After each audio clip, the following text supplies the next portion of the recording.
So match week 31 was a very interesting one, even though we saw some interesting results, but it didn't really leave much to change, at the top of the table. Liverpool might have lost, but Arsenal did not capitalize either, so nothing has changed on that front. We've seen Southampton, become the first side to be relegated, 6 games, before the end of the season. What a shocking one. But moving forward, I think the biggest talking point of this game, Victor, was the Manchester derby or the lack of action in it. I'll start by asking you, was this the most boring Manchester derby we've seen in recent years? And also, how has Foden gone from player of the year to struggling for confidence? Yeah, it was really drab. It was one of the worst I can remember. I was really hoping for more from that game, and it ended up disappointing. And I'm certain I'm not the only one. It wasn't just the lack of goals; it was the general play as well, you know. And as far as Foden goes, I think like he's been playing poorly all season already, and he's been looking miserable for a while now. I just think that it goes to show that he's a system player. Um, he only knows City, and he only knows City system. Their system that they've been suffering so much this season, and it was mainly due to Rodri's injury, along with a couple of others. And it was also the loss of form of key players like Kevin De Bruyne. And because this is the only system that he knows, I suppose it makes sense that his form nosedives when the team's form suffers and when they don't perform. Yeah, fair enough. And still with you, Victor. I remember saying that Liverpool have been looking shaky over the past few weeks, and now they lost to Fulham 3-2 scoreline. And we can't say it was a lucky win for Fulham because they deserved to win that game, going by what we saw, actually. But looking forward, do you think this is a sign that signings need to be made for Liverpool ahead of next season? First of all, let me just say that I think maybe a draw would have been somewhat fair as well. Oh, yeah, of Uh, course. yeah, no, it's just it was very much a game of two halves, you know.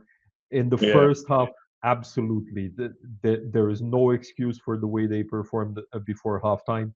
After that, there were long stretches of play where Fulham were barely hanging on. So a draw, I don't think would have been a deceiving result either, you know. But yeah, I do agree that they sort of deserve to lose overall.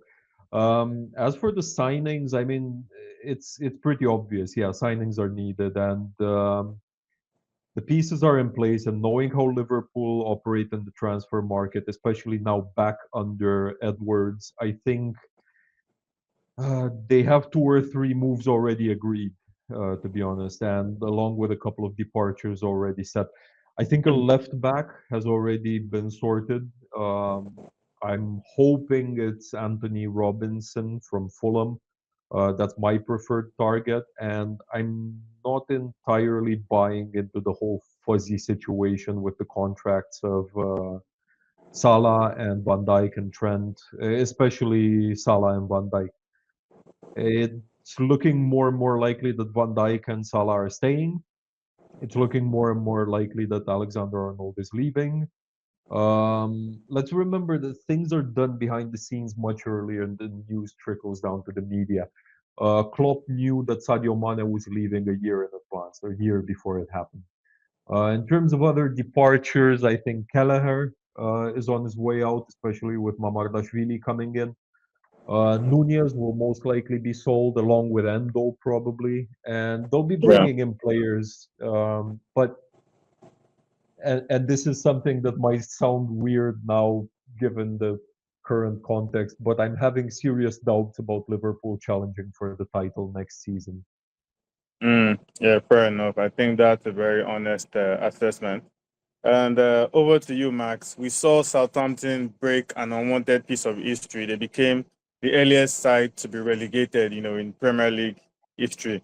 So now, did they specifically do some certain things wrong, or are they not just Premier League level for now? Yeah, actually, I don't know why it happened because their squad was not that bad to relegate 7 games beforehand. But I feel like they just didn't have a structure of a team, or maybe. Well, when you change two coach in one season, it shows that something is wrong with you 100%. So probably they didn't believe in themselves. Also, they didn't find their style of play. So that's what happens with you. Yeah, fair enough. Victor, now we saw Crystal Palace versus Brighton produce a good, healthy amount of red cards. I remember in our report on the website, you called it a game of, a red card show, the red card show or something. That was how you put it. But one thing that stood out was Eddie Nketiah. He came on and within 10 minutes, he got a red card. Do you think that's in there with one of the worst cameos you've seen in recent history?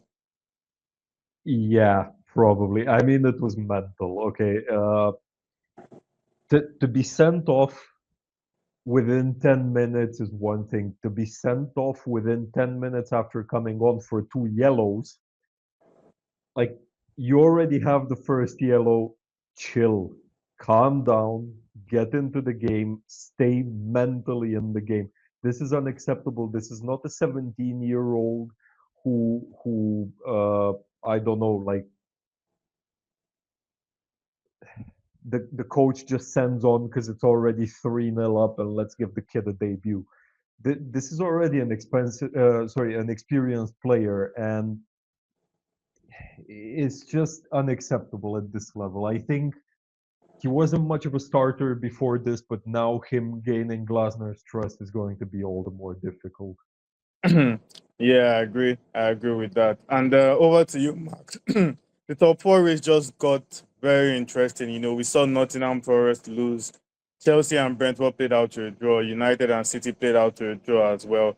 And Newcastle actually won. And I think Newcastle still have a game in hand, meaning the top four race has been blown wide open once again. So, do you have any new thoughts on who could make or not make the top four based on this weekend result? Well, as I said a week or two ago, I still think Chelsea are out of top 5 for me, especially after the draw. And probably Newcastle can go third place at the end of the season over Nottingham Forest. So I'd say Liverpool first, Arsenal second, Newcastle third, Nottingham fourth, and City fifth. Wow. Victor, you? Yeah, I agree with the composition of the top four, maybe not so much with the order. I think Newcastle finish either second or third, maybe second, and I think Newcastle finishes above City. Yeah. Uh, Yeah. I think Chelsea drops out, and it's Liverpool, Forest, Arsenal, City, and Newcastle. No, Or yeah, you still think Forest will finish ahead of Arsenal? I'm going with Forest ahead of Arsenal, and maybe just maybe Newcastle ahead of City. Okay, fair enough. And I think at least one thing we can all agree on, is that we all think Chelsea will not make the top four. And personally, I don't want them to make the top four. Yeah, I think they need to stay out of Europe Of course, or of maybe course. out of the Champions League at least. So yeah, I don't want them in the top four, but we'll see. This time around, even fifth place looks like it's going to be enough, for Champions League. So we're just going to see how everything unfolds. But Liverpool have to be careful because if they lose two more games and Arsenal win, I mean, we might have our title race back. But of course, that's me. That's me thinking out loud. Wishful thinking. But yeah, Those Arsenal wins are very big ifs, though. oh yeah, very big ifs. But yeah, anything can happen. This is the Premier League at the end of the day. And for Southampton, it's looking more like they just have to go back to the drawing. But I think they are good enough at the championship level. I think they'll probably be back in the next 1 or 2 seasons. But it's how they can challenge in the Premier League that they need to be wary of because they've been coming and going over the past couple years. So I think they need to find that action that will take them a step further. So Match week 21 was a swell one, looking interesting, and match week 32 promises to be even more exciting. And as usual, we'll be here to give all the best talking points post game.